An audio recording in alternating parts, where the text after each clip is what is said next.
স্বাগত। আজকে বাংলাদেশে আপনাদের সঙ্গে আছে আমি খালেদ মুহিউদ্দিন। জনগণের প্রত্যাশা সুষ্ঠু নির্বাচনের, চাই সুষ্ঠু নির্বাচনের উপর নির্ভর করছে অনেক কিছু। সেই সুষ্ঠু নির্বাচন কিভাবে করা হবে সেটি নিয়ে আজকের আলোচনা আমরা শুনবো, এবং আজকের আলোচনা হচ্ছে নিরপেক্ষ না নির্বাহী।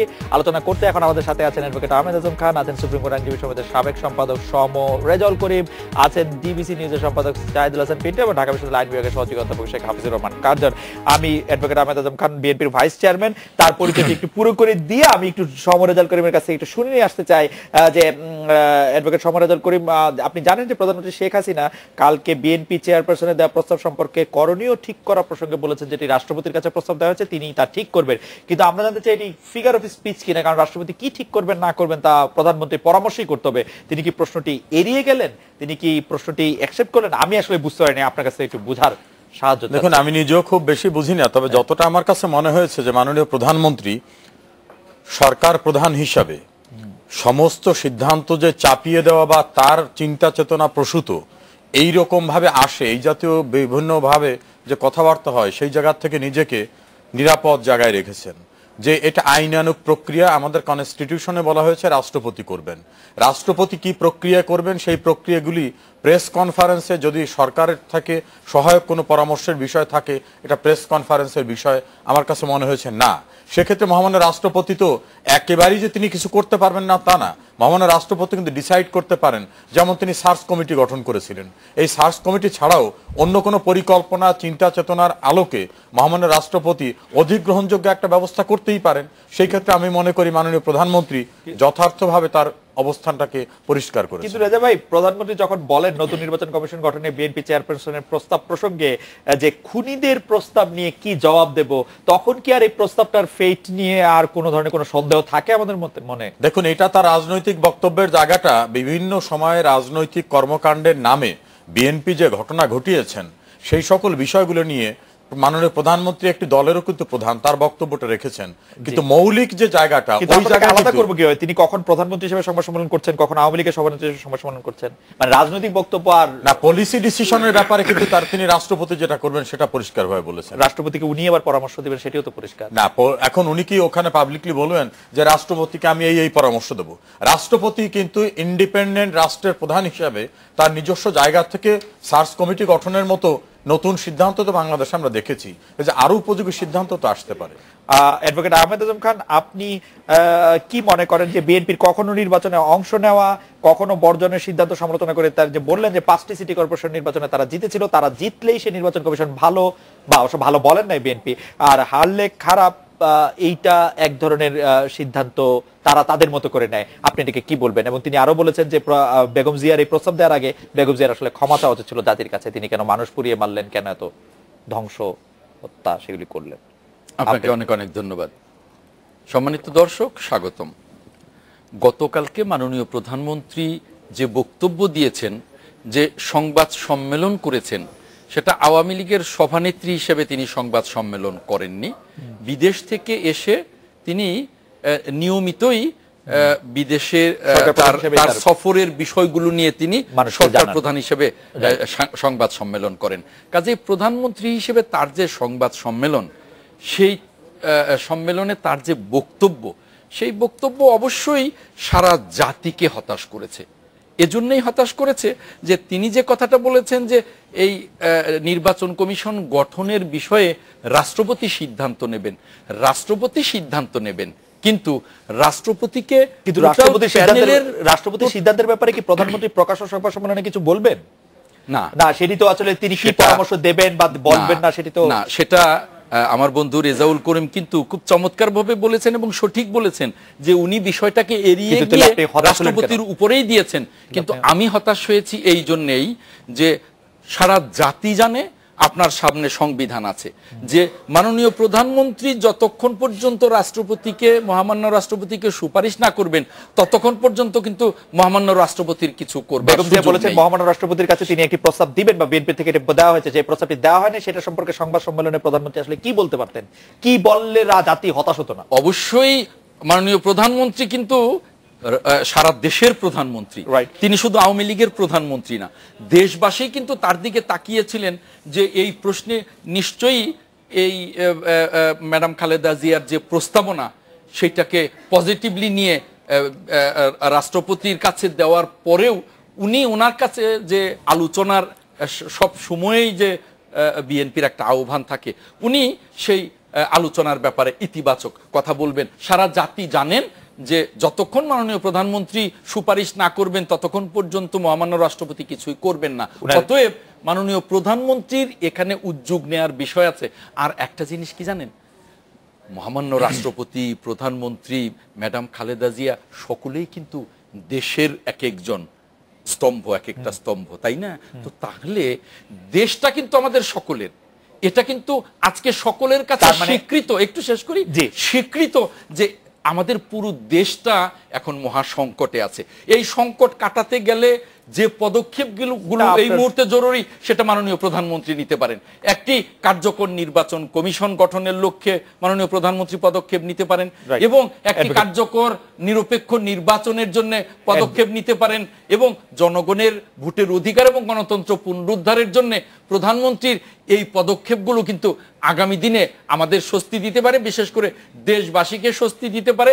আমরা সামনের দিকে এগিয়ে যেতে পারি। আপনাকে ধন্যবাদ। আমি জনাব জাহিদুল হাসান আপনার কাছ থেকে জানতে চাইবো যে আপনি আসলে প্রধানমন্ত্রী যে সংবাদ সম্মেলন করে যে বিএনপির প্রস্তাব সম্পর্কে যেটি বলেছেন এটিতে হতাশ হয়েছেন কিনা, যদি আশাবাদী হয়ে থাকেন তাহলে কেন হলেন সেই আশাটাও আমাদের বলেন। পার্টিকুলার যদি নির্বাচন কমিশন ইস্যুতে বলেন, প্রধানমন্ত্রী প্রকাশ্যে যা বলেছেন আমি মনে করি না তিনি ঠিক তার সেই অবস্থানে থাকবেন। আচ্ছা, উনি যে কথাগুলি বলছেন এতে দৃশ্যত মনে হচ্ছে আউটরাইট রিজেক্ট করে দিয়েছেন যে এদের সঙ্গে আলোচনার কি আছে, তাই তো কথার ধরনটা তাই। কিন্তু আমরা এই 8 বছরে শেখ হাসিনাকে যা দেখেছি উনি প্রকাশ্যে যা বলেছেন তাই করেছেন আসলে। তারপরও আপনি দেখেন যেটা এটাকে ধরে নেবে এটা আউটরাইট রিজেক্টই করে দিয়েছেন। না, তারপরও সেটা আলটিমেট রেজাল্ট হয়তো গিয়ে সেদিকে হতে পারে। তারপরও আমার বিশ্বাস উনি যেমন আজকে প্রেসিডেন্টের সঙ্গে সাক্ষাৎ করতে গিয়েছেন, খুব সম্ভবত এই মুহূর্তে প্রেসিডেন্টের হাউজে আছেন, হ্যাঁ এটা ওনার রুটিন দেখা। বিদেশ থেকে আসার পরে উনি জানেন এই প্র্যাকটিসটা উনি 96 শুরু করেছেন নিয়ম অনুযায়ী। এমনও তো, এটা কিন্তু আশাবাদের কথা, ইনফরমেশন না। ওখানে এমনও তো হতে পারে উনি রাষ্ট্রপতিকে পরামর্শ দিচ্ছেন, ঠিক আছে আপনি ডাকেন, রেজাল্ট যাই হোক। রাষ্ট্রপতি তো 2011-ও ডেকেছিলেন জিল্লুর রহমান সাহেব, বিএনপি গিয়েছিল, প্রস্তাবনা দেয়নি। এবার ডাকেন, রেজাল্ট যাই হোক। আমি কিন্তু আবারও বলছি, আপনি ডাকেন, ডাইকে শুনেন না। না শুনেন, কি বলে শুনেন? না না, খুনিদের সাথে খুনিদের কথা কি শুনবেন? না, সেখানে এটা তো আপনার পলিটিক্যাল স্টেটমেন্ট। হ্যাঁ, আবার উনি ওই স্টেটমেন্টটা দেওয়ার সুযোগটা হাতছাড়া করবেন বলে আমার মনে হচ্ছে না, যে আমরা তো ডেকেছিলাম। আচ্ছা, হ্যাঁ, আমার মনে হচ্ছে যে ওই জায়গাটায় যেতেও পারে, কারণ এখনো স্কোপ আছে। কেন যেই বিষয়টা নিয়ে বিতর্ক, এটা তো আপনার ফেলনা না। যতই বলেন যে আপনার নির্বাচন কমিশন, বিশেষ করে আপনার 2010-এর ওই জাজমেন্টের পরে, পিন্টু ভাই আপনি বলছেন বলে আমার একটু লোভ হচ্ছে আপনার কাছে জানতে, যে যদি আসলে তাদেরকে আলোচনায় ডাকা হয় তাহলে মানে কি বিষয় নিয়ে আলোচনা করা হতে পারে বা কোন ভাবে পরিবর্তন আসতে পারে বলে আপনি মনে করছেন, বা পরিবর্তন এনে লাভ মানে ফজিলত কি আওয়ামী লীগ? এই জায়গায় যদি আবার বলেন যে আলোচনা যদি ডাকা হয়, আমি ওটার রেজাল্ট খুব একটা সুখকর কোনো কিছু আমি দেখতে পাচ্ছি না। কারণ আলোচনা করে এখন পর্যন্ত আমাদের রাজনৈতিক দলগুলো ভালো কোনো ফলাফল বয়ে আনতে পারেনি। এটা আজকের থেকে না, আলোচনা তো সেই আপনার ওই 94 থেকে শুরু হয়েছে তো বাংলাদেশের আলোচনা, কিন্তু আলোচনা করে আলটিমেট রেজাল্টটা আসে নাই। কেন আসে নাই? না, আলোচনা করে আমরা 4 জন মিলে যদি এখানে সিদ্ধান্ত নেই কাল থেকে এই করব, সিদ্ধান্ত নিয়ে আমাদের যদি আচরণে চেঞ্জ না আনি তাহলে এই সিদ্ধান্ত নিয়ে লাভটা কি? আমাদের রাজনৈতিক দলগুলোর তো আচরণে পরিবর্তনটা আনতে হবে। আর যে আইন এখন খালেদা জিয়া যে প্রস্তাব করেছেন, সেই প্রস্তাব যদি আপনি ভুলেও যান, নির্বাচন কমিশন এক্সিস্টিং লতে নির্বাচন কমিশনের যে ক্ষমতা আছে সেই ক্ষমতা কি নির্বাচন কমিশন অ্যাপ্লাই করতে পারছে বা পারে বা করে? অথবা আমার রাজনৈতিক দলই ওইভাবে সহায়তা তাকে করে না। তো এই জায়গাটা শুধুমাত্র আপনার শক্তিশালী নির্বাচন কমিশন দিয়ে সব সমস্যার সমাধান হবে সেটাও আমি বিশ্বাস করি না। অধ্যাপক হাফিজুর রহমান কাঞ্চন, আপনি কি মনে করছেন যে আসলে আপনার পর্যবেক্ষণে মাননীয় প্রধানমন্ত্রী কি প্রস্তাবটি আউটরাইট রিজেক্ট করে দিলেন, নাকি তিনি কোনো না কোনো ভাবে এটি বিবেচনা করছেন বলে মনে হচ্ছে আপনার কাছে? ধন্যবাদ। আমি যতটুকু বুঝতে পেরেছি খুব সাদামাটা ভাবে যে বাংলাদেশের আসলে মানে গণতন্ত্রের কথা বলি, আর ওই যে সম্ভাবনা যতটুকু তৈরি হয়েছে সেটাকে সাস্টেইন করা কিংবা সেটাকে সামনে এগিয়ে নেওয়া, সেটার জন্য আমার ইনস্টিটিউশন দরকার। এবং বিশেষ করে গণতন্ত্র তো অনেক বড় একটা বিষয়। গণতন্ত্র মানে সহনশীলতা, গণতন্ত্র মানে আপনার ইনক্লুসিভ পলিসি, গণতন্ত্র মানে ডেমোক্রেটিক কালচার। গণতন্ত্র বলতে আমরা বুঝতে পেরেছি শুধুমাত্র সুষ্ঠু এবং গ্রহণযোগ্য নির্বাচন। সেই নির্বাচনটাই আমরা ঠিক করতে পারলাম না কয়েক দশকে, কারণ আপনার তত্ত্বাবধায়ক সরকারের তো কোনো দরকার নেই। If you have very institutionalised আপনার ইলেকশন কমিশন যদি আপনার গ্রহণযোগ্য, নিরপেক্ষ, সুষ্ঠু একটা নির্বাচন করতে পারে, তাহলে তো পরে আপনার মানে যেটা আপনার গণতান্ত্রিক দেশে করছে, পার্শ্ববর্তী রাষ্ট্র ভারতেও করছে। এখন আপনি আজকে সাবেক আপনার মাননীয় প্রধানমন্ত্রী এবং বর্তমানে বিরোধী দলীয় নেত্রী, তিনি যে বলবেন, তিনি যে সার্চ কমিটির জন্য প্রস্তাবটা দিচ্ছেন, আমার প্রশ্নটা হচ্ছে সেই প্রস্তাবটা দেওয়ার নৈতিক অধিকার তার আছে কিনা। 2001 সাল থেকে 2006 সাল পর্যন্ত যে ইলেকশন কমিশন ছিল, তার প্রতি তো মানুষের আস্থা ছিল না। এবং আজকে মাননীয় প্রধানমন্ত্রী যে এটাকে বাতিল করে দিচ্ছেন, মানে আপনি বেগম জিয়ার নৈতিক অধিকারের প্রশ্ন কেন তুললেন? বেগম জিয়া তো নৈতিক অধিকারের প্রশ্ন তুললাম মানে কারণ দুর্বল কমিশন বানিয়েছিলেন। ওনার সরকারের সময় সবসময় তো পরিবর্তন হতে পারে। ওনার সরকারের সময়ে যে আপনার ইলেকশন কমিশন যেটা ছিল, সেটা প্রাতিষ্ঠানিক কোনো শক্তিশালী ইলেকশন কমিশন ছিল না। এবং সেই ইলেকশন কমিশনার যে আপনার প্রধান নির্বাচন কমিশনার, তার কিন্তু অক্সিজেন বন্ধ করে দেওয়ার কথা বলেছিলেন বর্তমানে সেতুমন্ত্রী এবং আওয়ামী লীগের যে সাধারণ সম্পাদক। হ্যাঁ, তিনি কিন্তু বলেছিলেন যে এই নির্বাচন কমিশনাররা এত বেশি পক্ষপাত দুষ্ট যে তাদের বিরুদ্ধে দিনের পর দিন আন্দোলন হয়েছে। হ্যাঁ, আপনি নিজে সরকারে থাকাকালে তো আপনি নির্বাচন কমিশনকে প্রাতিষ্ঠানিকীকরণ করার জন্য কোনো পদক্ষেপ নেন নাই। আপনি চেয়েছেন যে এমন একটা নির্বাচন কমিশন থাকবে যে নির্বাচন কমিশন এখন চাইতে পারেন না, এখন চাইতে পারেন, কিন্তু বিষয়টা হচ্ছে আমি নৈতিক প্রশ্ন সেই জন্য তুলছি যে আপনি যখন করার ছিল তখন আপনি করেন নাই। হ্যাঁ, এবং এখন মুশকিলটা হচ্ছে যে এখন যাদের করার তারা করছেন না, তারা আবার বিরোধী দলে গিয়ে তারা একই কথা বলবেন। এবং এই যে দুষ্টচক্র, এই দুষ্টচক্রের মধ্য দিয়ে, এবং বাংলাদেশে তো কনসেনসুয়াল পলিটিক্স হচ্ছে না, এখানে তো কনফ্রন্টেশনাল হচ্ছে। আপনি মাননীয় প্রধানমন্ত্রী একটা বললে বিরোধী দলীয় নেত্রী সেটা ধারে কাছে যান না। হ্যাঁ, বিরোধী দলীয় নেত্রী একটা বললে মাননীয় প্রধানমন্ত্রী সেটাকে আউটরাইট রিজেক্ট করে দেন। তাহলে পরে আপনি মানে কিছু কিছু জায়গায় তো আপনার সম্মতির ভিত্তিতে, ঐক্যমতের ভিত্তিতে প্রতিষ্ঠান গড়ে তুলতে হবে। তা আমি সেই সম্ভাবনা তো দেখছি না। আমি অ্যাডভোকেট সৌম্য রেজাউল করিমের কাছে আবার একটু ফিরে আসতে চাই যে আজকে যে রাষ্ট্রপতির সাথে প্রধানমন্ত্রীর যে সাক্ষাতের কথা আমরা জানি, যার কথা জাহিদুল হাসান পিন্টু ভাই একটু বলছিলেন, সেই ক্ষেত্রে আপনি একটু বলবেন কিনা যে কোনো ভাবে কি এই প্রসঙ্গটিও আসতে পারে কিনা যে আপনি জানেন যে আজকে হাইকোর্ট একটি রুল দিয়েছে জেলা পরিষদ নির্বাচন সম্পর্কে, যদিও সেই রুলে স্থগিতাদেশ দেওয়া হয়নি, কিন্তু জেলা পরিষদে যেভাবে নির্বাচন করা হচ্ছে অনেকটা বেসিক ডেমোক্রেসির আদলে এবং প্রত্যক্ষ ভোট না করে, সেটি আসলে কতটা যুক্তিযুক্ত এবং যেটা আমাদের সংবিধানের সাথে আসলে সাংঘর্ষিক কিনা, সেই ব্যাপারে আপনার মতামত একটু জানতে চাইবো। আমরা একটা বিরতি নিয়ে ফিরছি আপনার কাছে।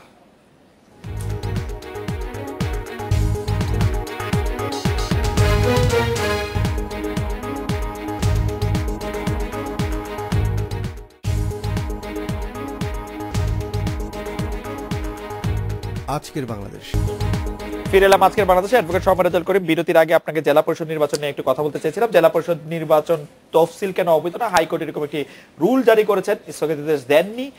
পাশাপাশি আপনার কাছে একটু প্রশ্ন করেছিলাম যে হাইকোর্ট 2000 সালেও জেলা পরিষদের পক্ষ থেকে একটি রিট হাইকোর্টে পেন্ডিং ছিল, যেটি 16 বছরে আসলে সেটি কোনো হয়নি। এক্ষেত্রে আপনি কি মনে করেন যে হাইকোর্টের অর্ডারটা আসলে কি, জেলা পরিষদ নির্বাচনটা করা, স্থগিত করা নাকি? দেখুন, কনস্টিটিউশনে কিন্তু বলা হয়েছে স্থানীয় সরকার ইউনিটগুলি নির্বাচিত প্রতিনিধিদের দ্বারা পরিচালিত হবে। উপজেলা চেয়ারম্যানদেরকে বেগম খালেদা জিয়া প্রধানমন্ত্রী হিসেবে দায়িত্ব গ্রহণ করার পর হঠাৎ করে সমস্ত উপজেলা পরিষদ ভেঙে দিলেন। তখন একটা মামলা হলো, ওই মামলা অ্যাপিলেট ডিভিশন পর্যন্ত গড়ালো।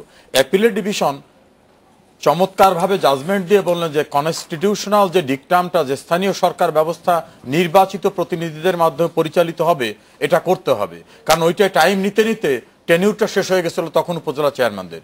এখন যে রিট পিটিশনটা আজকে হলো এবং এর পূর্বে একটা রিট পিটিশন, 2টা রিট পিটিশন, সেখানে বলা হয়েছে কনস্টিটিউশনাল যে প্রভিশনটা, ওখানে নির্বাচন কারা করবেন এই কথাটা বলা হয়েছে। কিন্তু জেলা পরিষদ নির্বাচনের যে শিডিউল, সেই শিডিউলে নির্বাচিত প্রতিনিধিরা ভোটার হয়ে আসবেন। এইটা সংবিধানের মূল যে স্পিরিটটা, এর সঙ্গে সাংঘর্ষিক, সেটাকে বিবেচনা করে হাইকোর্ট রুল দিয়েছেন।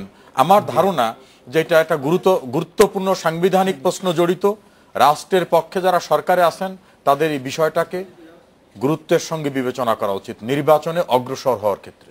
অ্যাডভোকেট আহমেদ আজম খান, আপনি কি মনে করছেন জেলা পরিষদ নির্বাচনের ক্ষেত্রে এই এবং হাইকোর্ট অর্ডারের ক্ষেত্রে অ্যাডভোকেট সমর রেজাউল করিম মনে করেন যে এটি একটি গুরুত্বপূর্ণ ব্যাপার এবং সংবিধানের সাথে সাংঘর্ষিক দেখেই রিটটি মেইনটেনেবল হয়েছে না এটি নন মেইনটেনেবল হতে পারত, আপনি কি মনে করছেন? আমি তো মনে করি যে উনি যে কথাটা বলেছেন এটা অত্যন্ত সঠিকভাবেই বলেছেন, যে এটা সংবিধানের সাথে এই জেলা পরিষদ নির্বাচনের এই পদ্ধতি সাংঘর্ষিক, একেবারে আইয়ুবের বেসিক ডেমোক্রেসির আদলে এটা হচ্ছে। এটাই আমি মনে করি যে আমাদের দেশের গণতান্ত্রিক প্রক্রিয়াও ক্ষতিগ্রস্ত হচ্ছে বলে আমি মনে করি। কাজেই এভাবে না হওয়াটাই বাঞ্ছনীয়। এটা আমার দলেরও বক্তব্য, আমার নিজেরও বক্তব্য, এবং আমার বন্ধু সমর রেজাউল করিম যে কথাটা বলছেন উনি দলের বা নিজের না, উনি আইনগত দিকটাই এটা বলেছেন। তবে আমি একটু বলতে চাই, যেমন আমার একজন সম্মানিত আলোচক বললেন যে হ্যাঁ, যে ম্যাডাম খালেদা জিয়ার নৈতিক অধিকারই নেই। এটা উনি ওনার বক্তব্য দিয়েছেন, এটা উনি দিতেই পারেন। আমি তো মনে করি যে ওই সময়ে 2001 থেকে 2006 ওই সময় নির্বাচন কমিশনার যাকেই নিয়োগ দেওয়া হয়েছে তার বিরুদ্ধেই আন্দোলন হয়েছে। এই আন্দোলন করবার পরিবেশটা ছিল কারণ তখন গণতান্ত্রিক সরকার ছিল। আমি একটু প্রশ্নটিকে এরকম করতে চাই যে নির্বাচন কমিশন প্রতিষ্ঠান হিসেবে দাঁড়ায়নি ওই সময়টির জন্য, সেইটি বলছিলেন ওই সময়ের জন্য না, আরো মানে ওই সময়ের ব্যর্থতার কারণে তিনি বলছিলেন যে নৈতিক অধিকার উনি বলতে পারেন। আপনি কি মনে করেন নির্বাচন কমিশন প্রতিষ্ঠান হিসেবে দাঁড়িয়েছিল সে সময়টায়? একেবারে পুরো স্বাধীনতার পর থেকে এখন পর্যন্ত যদি চুলচেরা বিশ্লেষণ করেন কখনো বিতর্কের ঊর্ধ্বে না, কিন্তু এখন যেভাবে নির্বাচন কমিশন অনুগত এরকম তখন ছিল না এবং তার আগেও ছিল না। এতটা বিতর্কিত রকিব কমিশনের মতো বিতর্কিত নির্বাচন এরকম আপনি যে দলটাকে সমর্থন করছেন এটাকে এরকম না, তখন আর বিতর্কটা বোঝা যায় না, কারণ আমাদের কমিশনারদের মধ্যে বলিনি। আমি বলেছি যে স্বাধীনতার পর থেকে এখন পর্যন্ত কোন নির্বাচন কমিশনে বিতর্কের ঊর্ধ্বে না, কিন্তু এখনকারটা সবচেয়ে খারাপ মানে এটা আমার কথা তো না, এটা পত্র পত্রিকায় আপনি দেখেন, এটা সকলের আমি স্বীকার করব। আমি একটু বলি, আমি একটু আপনাকে শেয়ার করি। বাংলাদেশের ইতিহাসে জাস্টিস সাদেকের মাগুরার কাহিনী, জাস্টিস আজিজের মহাকেলেঙ্কারি, এর চেয়ে ভয়াবহ ঘটনা কোনোদিন হয়েছে? আপনি বললেন যে এখন যা হয়েছে অতীতে এমন কিছু হয়নি। ওই যে আমি একটা দিন বলেছিলাম একটা টক শোতে যে আওয়ামী লীগ এমন ভাবে প্রচার করতে পারে যে তিলকে তাল বানাতে পারে, বিএনপি সেটা পারে না। কিসের মাগুরা নির্বাচন? আপনি সাংবাদিক, আপনি কি ভুলে গেছেন সখীপুরের উপনির্বাচন 15ই নভেম্বর 1999, সেখানে গুলি হলো মিছিলে, সেখানে 7 জন আহত হলো, 1 জন নিহত হলো, 7 জন আহত হলো, সেই নির্বাচন ভুলে গেছেন মাগুরা বলে না। আমরা একটু পরের প্রসঙ্গে যাই। আমি শুধু আপনাকে মনে করে দিতে পারি যে 5টি সিটি কর্পোরেশন নির্বাচনে রকিব কমিশনের মধ্যেই বিএনপি জয়লাভ করেছে। ইলেকশন কমিশনের জন্য ধন্যবাদ জানিয়েছিলেন। রকিব কমিশনের দুটো অধ্যায় আছে, একটা হলো 5 জানুয়ারির নির্বাচনের আগে একটা অধ্যায়, আর 5 জানুয়ারির নির্বাচনের পরের অধ্যায়।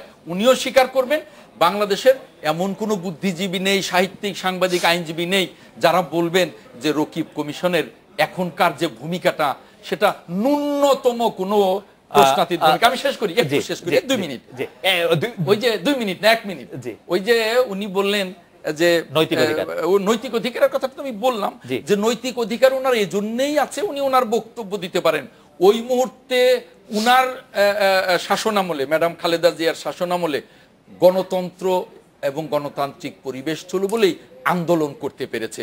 এখন সেই গণতান্ত্রিক পরিবেশ নেই আন্দোলন করবার, তাহলে কার নৈতিক অধিকার আছে কার নেই সেটা দর্শক বলবে না। আমি শেষ কথা বলি, ওই যে অক্সিজেনের কথা বলেন না, অক্সিজেনের কথাটা এখনকার সেতু মন্ত্রী আওয়ামী লীগের সাধারণ সম্পাদক ওবায়দুল কাদের বলেছিলেন বঙ্গভবনের কথা, যে বঙ্গভবনে অক্সিজেন বন্ধ করে দেব। উনি কিভাবে দেবেন সেটা উনি জানেন, উনি ওই বঙ্গভবনের কথা বলছিলেন। আর শেষ লাইনটা বলি, উনি বলেছেন যে সংলাপের পরিণতি ভালো হয় না।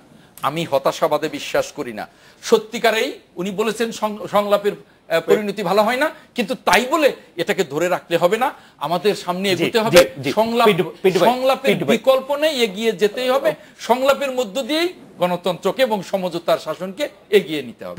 না, আমি ওনার এই বক্তব্যের সঙ্গে আমি আরেকটু অ্যাড করব। একটা হলো সংলাপের পরবর্তী সিচুয়েশনটা যেন ওনারা রিয়েলাইজ করেন, কারণ আমি সংলাপ করলাম, সংলাপ করে তো আমরা মানি না তাল গাছ আমার, এই সিচুয়েশন থেকে তো বেরোয় আসতে হবে। এটা আমি আপনার সাথে এখন আপনার সংলাপ করলেন, আমি যদি এখন আপনি যদি ধরেন যে একটা শক্তিশালী নির্বাচন কমিশন সবাই মিলে আমরা তৈরি করলাম, কাজী রকিব বলেন আর জাস্টিস আজিজ বলেন, যে নাম সাদেক বলেন, যে নামগুলিই বলেন, বাংলাদেশ কিন্তু ওই যে বিএনপির প্রেসিডেন্ট ছিলেন সাত্তার সাহেবের আমলে 70 সালে নির্বাচন, সাত্তার সাহেব চিফ ইলেকশন কমিশনার ছিলেন, বাংলাদেশ কিন্তু ওখান থেকে বেরোয় আসছে, জন্ম নিয়েছে 70-এর নির্বাচনে। হ্যাঁ, তা আমি বলছি যে এই কমিশন যত শক্তিশালী বানান না কেন, আপনারা তো যারা রাজনীতি করেন তাদের যদি আচার ব্যবহার চেঞ্জ না আনেন, তাহলে আপনার শক্তিশালী নির্বাচন কমিশন কিছু করতে পারবে না। করতে পারবে না, আমি একটু শেষ করে দিই, করতে পারবে না এই কারণে আমি শক্তিশালী নির্বাচন কমিশন করলাম, আমি ওই যে অক্সিজেন বন্ধ করে দেব, আমি তাকে ফুয়েল দেওয়া বন্ধ করে দেব, আমি তার ওই যে পুলিশ গার্ড এসকর্ট প্রত্যাহার করে নেব, নানান ভাবেই কিন্তু আমি বালি ট্রাক রাখবো, সবই আমি পারি। সেই কারণেই বলছি যে আমাদের রাজনীতির সংস্কৃতিটা যদি চেঞ্জ করতে চান, আপনার মনোজগতে আগে চেঞ্জটা আনেন, তারপরে আপনি দেখেন ব্যক্তি, অনেক সময় ব্যক্তিও আপনার শক্তিশালী যদি কমিশন নাও হয়, ব্যক্তির আচরণও অনেক চেঞ্জ হয়।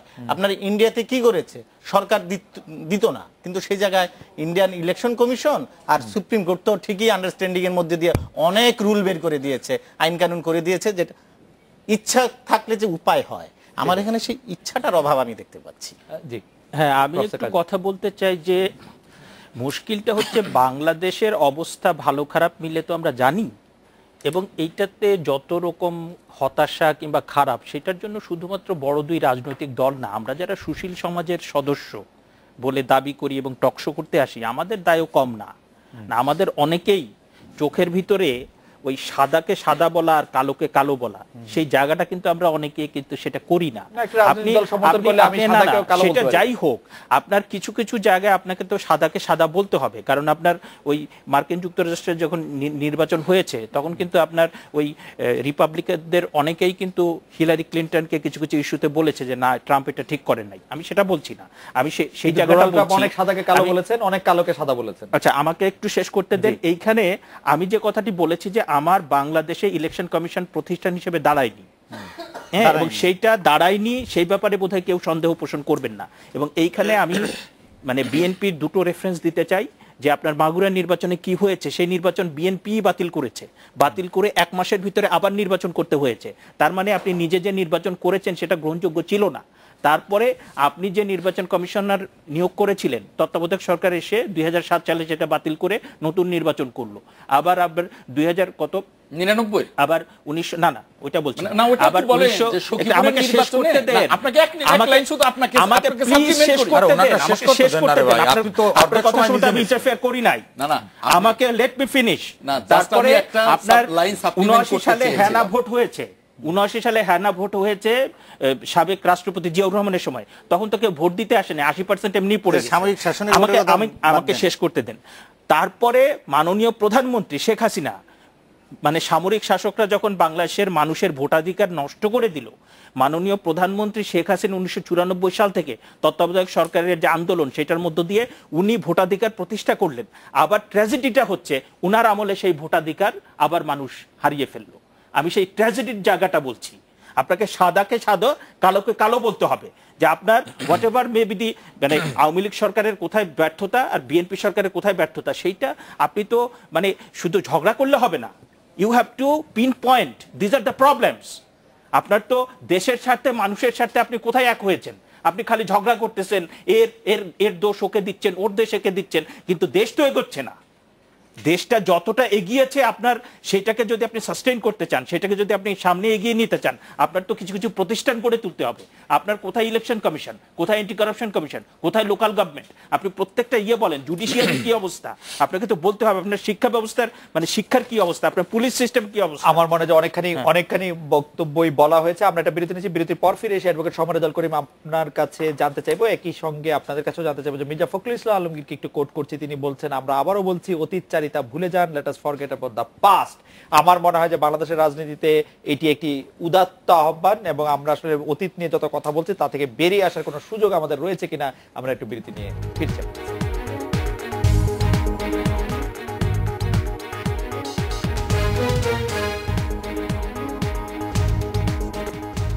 ফিরে এলাম আজকের বাংলাদেশে। আমরা বিরতির আগে রেজা ভাই একটু জানতে চেয়েছিলাম যে অতীতচারিতা আমরা ভুলে যাব কিনা, অতীতচারিতা ভুলে যাওয়াটা আমাদের এই মুহূর্তে দরকার কিনা আপনি যদি। দেখুন, আমি মির্জা ফখরুল ইসলাম আলমগীর ভদ্রলোক মানুষ, পার্টির মহাসচিব বিএনপির, ওনার বক্তব্যের স্পিরিটটা যদি আমি বুঝতে পেরে থেকে থাকি তাহলে অতীত ভুলে বাংলাদেশ এগোতে পারবে না। মানে অতীতের কাছ থেকেই কিন্তু বর্তমানের অবস্থান, বর্তমান থেকেই ভবিষ্যতে যাওয়া। অতীতের ঘটনা প্রবাহ কখনোই ভোলা সম্ভব না। বিষয়টি এরকম হতে পারে যে রাজনৈতিক কাদা ছোড়াছুড়ি অতীতে যা হয়েছে সেই জায়গাটাকে কিভাবে সংকুচিত করা যেতে পারে এই প্রসঙ্গটা আসতে পারে। যদি অ্যাজ এ হোল অতীত ভোলা যাবে না, এটিকে মাননীয় প্রধানমন্ত্রী শেখ হাসিনা ভুলতে পারবেন যে তাকে সেই সময় রাষ্ট্রীয় পৃষ্ঠপোষকতা হত্যা করার চেষ্টা করা হয়েছিল, ভুলতে পারবেন? উনি কি ভুলতে পারবেন? অপরাপর অনেক গুরুত্বপূর্ণ কিন্তু ভাই আপনার কাছে কি মনে হয় যে অতীতটি তিনি এখন ভুলতে পারছেন না, তিনি মাঝখানে কিছু সময় ভুলেছিলেন? যেমন 2007-08-এ তিনি যখন কারাগারে ছিলেন তিনি কিন্তু বেগম জিয়ার জন্য অনেক কথা বলেছেন, বেগম জিয়ার জন্য অনেক, সেটা তো 2004-এর পরেরই ঘটনা। আপনি জানেন খাওয়া দাওয়ার ব্যাপারে খোঁজ খবর নিয়েছেন, আমি মাননীয় প্রধানমন্ত্রী তার ছেলেদের ব্যাপারে খোঁজ খবর নিয়েছেন। আমি কারারুদ্ধ মাননীয় প্রধানমন্ত্রীর প্রথম দিন থেকে সুধা সদনে ফিরে আসা পর্যন্ত তার ওয়ান অফ দি লয়ার ছিল। তার অনুভূতির জায়গাটা কিন্তু এখনো স্ট্রং। যে জাতীয় রাজনৈতিক পারস্পরিক দূরত্ব, তারপর কিন্তু বেগম খালেদা জিয়ার পুত্র মারা যাওয়ার পর মাননীয় প্রধানমন্ত্রী তার বাসা পর্যন্ত গেছেন। ওই যে মানবীয় মৌলিক সুকুমার বৃত্তির যে দায়িত্ববোধের জায়গাটা, ওই জায়গাটা কিন্তু শেখ হাসিনা কখনো ভুল করেন। কিন্তু রাজনৈতিক ভাবে এইটি জিয়ে রাখছেন কি তার না, রাজনৈতিক জিয়ে রাখছেন না মাননীয় প্রধানমন্ত্রী। মনে তো হয় না, এখন দেখুন, বাংলাদেশ নামক রাষ্ট্রের অস্তিত্বের সঙ্গে যারা বিট্রাই করা শুধু না, গলা টিপে হত্যা করতে চেয়েছিল, যারা তাকে খুন করতে চেয়েছিল, বিএনপি তাদেরকে রাজনৈতিকভাবে পুনর্বাসন করেছে। কিন্তু 2013 এই জায়গাটাকে শেখ হাসিনা ইচ্ছাগুলো বলতে পারবে। কিন্তু 2013 সালে অক্টোবরে শেখ হাসিনা যখন বেগম জিয়ার সাথে কথা বললেন, আমরা কিন্তু মনে রাখি নাই বা মনে করি নাই যে ওই ধরনের শত্রুভাবাপন্ন। তিনি এখনো শত্রুভাবাপন্ন হলে তিনি কিন্তু, আপনার কথায় মনে হচ্ছে যে তিনি খুব প্রতিশোধ স্পৃহ। আমি বলছি যে শেখ হাসিনা যদি প্রতিশোধ পরায়ণ হতেন তাহলে 21 আগস্টের গ্রেনেড হামলা স্পেশাল ট্রাইব্যুনাল দ্রুত শেষ করতেন, তার বাবার হত্যাকাণ্ডের বিচার কিন্তু দ্রুত ট্রাইব্যুনাল শেষ করতেন, এবং বেগম খালেদা জিয়া সহ অন্যদের মামলা কিন্তু দ্রুত বিচার ট্রাইব্যুনালে শেষ করতেন। আপনার মনে আছে আওয়ামী লীগ ক্ষমতা আসার পরে 2008-এর পরে বিজয় মিছিল পর্যন্ত শেখ হাসিনা করতে দেন নাই। বলছেন যে 2001-এর অক্টোবরের পরে বিএনপি যে প্রতিহিংসা জানিয়েছিল, ওইটা যদি বিজয় মিছিলের নামে কর্মীরা উত্তেজিত হয়ে যায়, সেই ক্ষেত্রে দেখবেন যে শেখ হাসিনা কিন্তু রাজনৈতিক প্রতিহিংসা, হামলা মামলা, প্রতিটি ভিন্ন মতামতের, এমনকি রামপাল যাচ্ছে আমি রামপালের ঘটনাকে কন্ডেম করি, কিন্তু আপনি কি এটা দেখেছেন বাংলাদেশে যে রাজনৈতিক আন্দোলনের নামে 5ই জানুয়ারির পূর্ব এবং পরবর্তীতে ভয়াবহ নৈরাজ্য হয়েছিল? সেই নৈরাজ্য কি রাষ্ট্রের দায়িত্ব থেকে মামলা করা, লিগাল অ্যাকশনে যাওয়া, এটা কি রাষ্ট্রের সাংবিধানিক দায়িত্ব ছিল না? প্রধানমন্ত্রী হিসাবে তার সরকার একটা দায়িত্ব ছিল না? সেই মামলা করাটাকে যদি অপরাধ ধরা হয়, তাহলে আজম ভাই একটা কথা বলছেন, দেশ আজ মহা সংকটে এবং প্রধানমন্ত্রী উদ্যোগ নিলে জাতিকে স্বস্তি দিতে পারেন। দেশ নাকি এখন মহা সংকটে। কোন সংকটটা দেশে আছে? আর প্রধানমন্ত্রী উদ্যোগ নিলে যে স্বস্তি ফিরে দিতে পারেন সেটা তো তিনি দেখিয়েছেন। দেশে কাটাকাটি নাই, খুনাখুনি নাই, পেট্রোল বোমা নাই, মানুষ স্বস্তিতে এগিয়ে যাচ্ছে। কাজে স্বস্তির জায়গা কিন্তু প্রধানমন্ত্রী এনেছেন। পিন্টু ভাই মনে করেন কিনা দেশ এখন স্বস্তিতে আছে? স্বস্তির জায়গা প্রধানমন্ত্রী এনেছেন? স্বস্তি মানে যেটা আজম ভাই যেভাবে বলছেন আমি ঠিক সেটা বাই করি না, একই রকম না, কিন্তু স্বস্তি কিছুটা আছে। কিন্তু এই স্বস্তিটা আরো ভালো করে নিঃশ্বাস নিতে পারতাম যদি আমার এই দুইটা দলের মধ্যে এই সংঘাতটা না থাকতো। দুইটা দলের সংঘাত একটু বেশি, আপনি স্বস্তিতে আছেন বলছেন, কিন্তু আমি চারদিকে একটি ভীতির পরিবেশ। আপনি কোন সময় এরকম একটি ভীতিকর সংবাদ মাধ্যমে কাজ করেছেন কিনা, যেখানে প্রধানমন্ত্রীকে প্রশ্ন করতে মানুষ ভয় পায়? না, এটা প্রধানমন্ত্রীর সমস্যা না, এই সমস্যা সাংবাদিকদের। তো সামুদ্রি করার সাংবাদিকদের শেষ করি, কালকে এটার উদাহরণ আপনি পেয়ে গেছেন নিশ্চয়ই। দেখেন, কালকে প্রধানমন্ত্রীর প্রেস কনফারেন্সের শুরুতে প্রধানমন্ত্রীর প্রেস উইং এর থেকে বলা হলো ভূমিকা দিয়ে প্রশ্ন করবেন না। তার মানে কি? প্রধানমন্ত্রীর দপ্তর চান নাই যে আপনারা তোষামোদি করে প্রশ্ন করেন, সরাসরি বলে দিল ভূমিকা ছাড়া প্রশ্ন করুন। এই ভূমিকাটা কে দেয়? এই ভূমিকাটা দেয় আমি, আপনি, আমরা যারা সাংবাদিক তারা দেই। সেই ভূমিকা দেওয়ার নামে স্তুতি বাক্য। কিন্তু এটাতে তো নিশ্চয়ই লাভ হয়, সাংবাদিকরা লাভ ছাড়া কোনো কিছু করে এটা আমার বিশ্বাস হয় না। আমি শিওর যে এটাতে কোনো না কোনো লাভ হয়। না, সেই বোঝাটা কি প্রধানমন্ত্রীর ঘাড়ে চাপানো যায়? কারণ সাংবাদিকরা লাভ ছাড়া এটা করলে একবার করার পর আর করতো না, লাভ হচ্ছে না আর কেন করবে? নিশ্চয়ই প্রধানমন্ত্রী এগুলি বলেন, পরে আবার কোনো লাভের ব্যবস্থা করেন। সেটা তো ওই ব্যক্তির সমস্যা, আমি সেটাই তো বললাম, এটা প্রধানমন্ত্রীর সমস্যা। জি, তো প্রধানমন্ত্রীকে আমি ব্যক্তিগতভাবে আমি বলি, আমি যখন প্রধানমন্ত্রীর ইন্টারভিউ নিয়েছি বিরোধী দলের নেতা, আমি তো তার দুর্নীতির প্রশ্ন করেছি। আমি তো সরাসরি বলছি আপনার বিরুদ্ধে এই দুর্নীতির অভিযোগ, আপনার এই টাকার হিসাব কি? উনি তো আমাকে সমস্ত হিসাব বুঝিয়েও দিয়েছেন। ওনার ওয়েলথ স্টেটমেন্ট সেই 1976 উনি ডিপিএস খুলছিলেন, সেই হিসাবে উনি দেখেছেন। উনি তো মাইন্ড করেন নাই, উনি তো আমাকে বলেন এই প্রশ্ন করেছো কেন? বিষয়টা আমার আপনার সাংবাদিকদেরই সমস্যা, বিষয়টা প্রধানমন্ত্রীর না। এই প্রধানমন্ত্রী তো প্রশ্ন নিচ্ছে না। কোন সিনিয়র সাংবাদিককে উনি তো একথাও বলছেন, আরে আপনি তো বক্তব্য রাখতেছেন, আপনি বক্তব্য বাদ দিয়ে প্রশ্ন করেন। সেই বলছি যে আপনি যেটা বলছেন ভীতিকর পরিস্থিতি মনে হয় কিনা আসলে? না, মনে হয় যে সবার, মানে আমি এরকম আসলে আশা করি না যে আমার এখানে আপনি দেখেন 1 2 3 4 4 16টা টেলিভিশন আছে, প্রধানমন্ত্রী কোনো কিছু বললে 16টা টেলিভিশন একসঙ্গে প্রধানমন্ত্রীকেই দেখাতে থাকে। এটা মানে খুব সহজ মনে হয়। এখন আপনি আসেন, এটা হলো এই 16টা টেলিভিশনের মালিক কারা হিসাব করেন? তারা তাদের ব্যবসার স্বার্থের হিসাব করে না। মালিক 16 টেলিভিশনের মালিকের মধ্যে 3-4 জন মালিক উনাদেরও আছেন। কাদের? উনাদের সঙ্গে। ওনাদেরও তো ব্যবসা করতে হচ্ছে। ব্যবসা করতে হলে ব্যবসার সাথে যদি আপনি জার্নালিজম মিলিয়ে দেন তাহলে তো হবে না। ব্যবসা করতে হলে যদি এটা প্রয়োজন হয় না, তাহলে আপনি এটা মিলাবেন কেন ব্যবসার সঙ্গে জার্নালিজম? আপনি জার্নালিজম করেন, আপনি জার্নালিজম আমরা করতে পারছি না, এটা আমাদের প্রবলেম।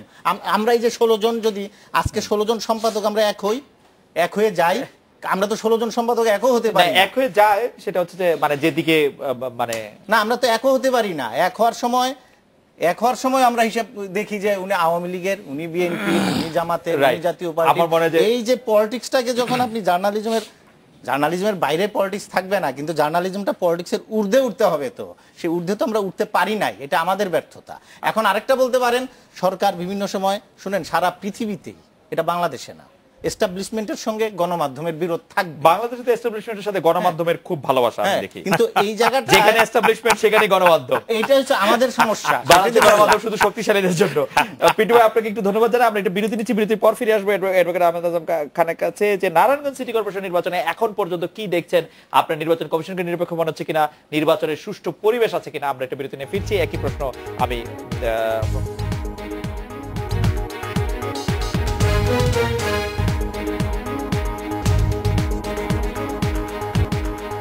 ফিরে এলাম আজকের বাংলাদেশে। অ্যাডভোকেট আহমেদ আজম খান, আমি জানতে চাইছিলাম নারায়ণগঞ্জ সিটি কর্পোরেশন নির্বাচনে এখন পর্যন্ত যা দেখছেন, আপনার কাছে মনে হচ্ছে কিনা যে নির্বাচন সুষ্ঠু হতে পারে, এবং এই বিষয়ে আপনার একটু পর্যবেক্ষণ জানতে চাই। আমি তার আগে একটু দু লাইন বলতে চাই। প্রফেসর কার্জন বলছেন সাদাকে সাদা বলতে হবে, কালাকে কালা বলতে হবে। কথাটা খুবই চমৎকার। বলে কি করলেন উনি? মাগুরা নির্বাচনের কথা বললেন যে 3 মাস পরে আবার চেঞ্জ করতে হয়েছে। একবারে সখীপুর নির্বাচনের কথা উচ্চারণই করলেন না, যে 1.5 বছর এমন নির্বাচন হলো, 40 জন মন্ত্রী গেলেন, তারপরেও এত কারচুপি হলো যে শেষ পর্যন্ত 7 জন গুলি খেলো, 1 জন নিহত হলো, 1.5 বছর সেই নির্বাচনের রেজাল্ট দেওয়া হলো না। এই কথাটা প্রফেসর কার্জন একবারে বেমালুম উনি ভুলে গেলেন। কতটুকু সাদা আর কালোর সাথে ওনার ঢাকা 10 আসনের মতো ঘটনা ঘটছিল। এরপরে 10 বছর বিএনপি ক্ষমতায় নাই, উনি খুব নির্বাচন কমিশন বলতেছেন, 10 বছর ক্ষমতায় নাই। এই 10 বছরই কি নির্বাচন কমিশন সহ কোনো একটা সাংবিধানিক প্রতিষ্ঠান শক্তিশালী হয়েছে? গত 8 বছর এই সরকার ক্ষমতায়, এই সরকারের আমলে নির্বাচন কমিশনের কি দশা, পাবলিক সার্ভিস কমিশনের কি দশা, এবং অন্যান্য বলেছেন প্রফেসর কার্জন যে এই সরকারের সময় ভোটের অধিকার হারিয়ে গেছে। না, ওইটুকু স্পষ্ট না, আমি বললাম যে আপনার কথাটা মানুষের বলছেন ভোটাধিকার, আমি বললাম যে আমি শেষ করি, পরের কথাটা মিস ইন্টারপ্রিট কেন করছেন? আমি বলছি সময় নষ্ট করছেন। এই যে 10 বছর বিএনপি নাই, তো বিএনপি কিছু করতে পারে নাই এই 10 বছরের 2 বছর ফখরুদ্দিন মঈনুদ্দিনের সরকার অর্থাৎ ওনাদেরই আন্দোলনের ফসল।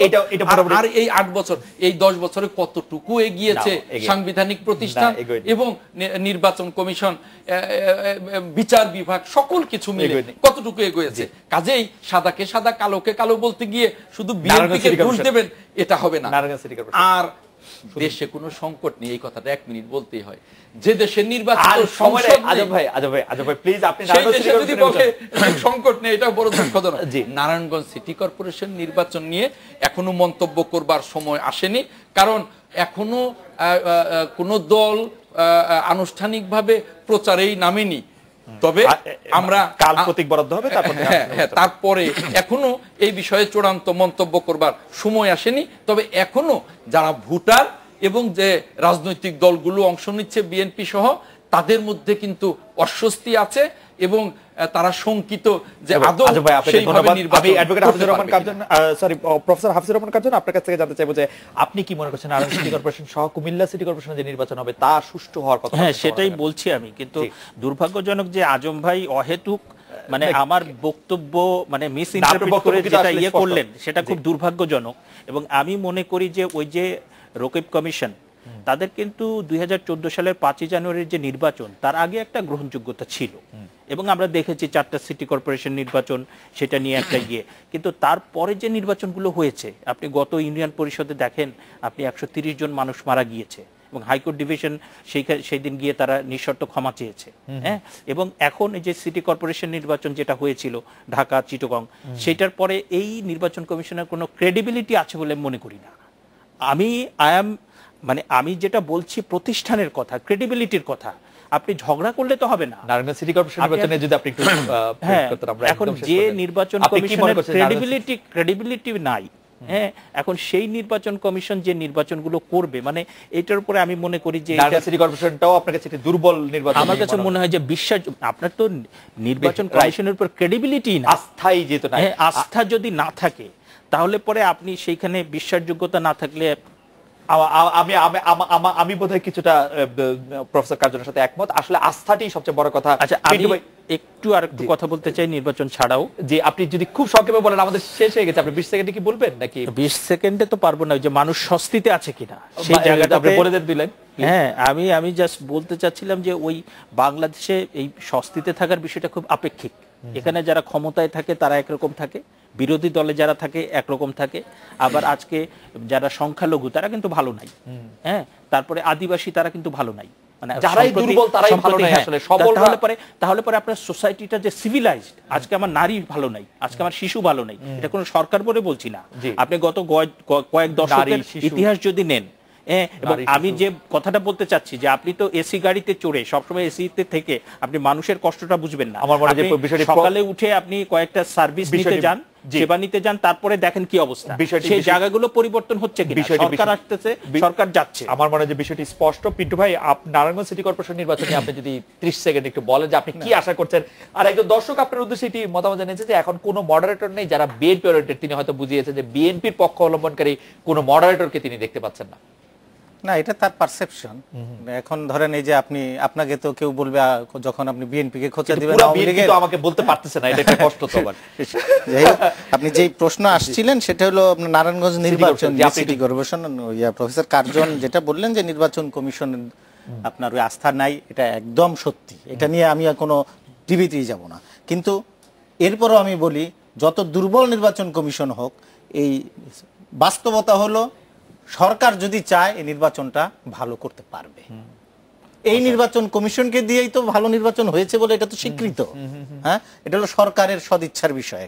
এখানে আওয়ামী লীগ কতটা চায় যে এই নির্বাচনটা গ্রহণযোগ্য বা সুষ্ঠু হোক সেটার উপর নির্ভর করবে। তো এখন পর্যন্ত মনে হচ্ছে, আজকের ডেট পর্যন্ত যদি বলেন, আমার কাছে এখনো মনে হচ্ছে আওয়ামী লীগ চাচ্ছে যে একটা রিয়েল ইলেকশন এখানে হোক। কিন্তু কালকে পরশু কি চাইবো সেটা আমি জানি না। দেখুন, আমার এক জায়গায় মনে হয় কি, তৈমুর আলম খন্দকার বিগত নির্বাচনে বলছিল যে একটা গরু কোরবানি দেওয়ার পূর্বেও প্রস্তুতি নেওয়ানো হয়, বিএনপি তার রাজনৈতিক স্বার্থে আমাকে কোরবানি দিয়ে দিল। এবার যখন তিনি নমিনেশনের জন্য বেগম খালেদা জিয়ার সঙ্গে দেখা করতে গেলেন, প্রেসকে তিনি বললেন, আমি তৈমুর আলম খন্দকার যেন তেন একটা হাস্যকর পাত্রে পরিণত হওয়ার প্রার্থী হব না। এর দ্বারা তিনি কিন্তু ইন্ডিকেট করেছেন। এবং আমার কাছে মনে হয় বিএনপির অফিসিয়াল ক্যান্ডিডেটের বাইরে দুইজন কিন্তু নারায়ণগঞ্জে নমিনেশন উইথড্র করে নাই। আমার ধারণা বিএনপি এই নির্বাচনটাকে একটা রাজনৈতিক ইস্যু করার চেষ্টা করবে।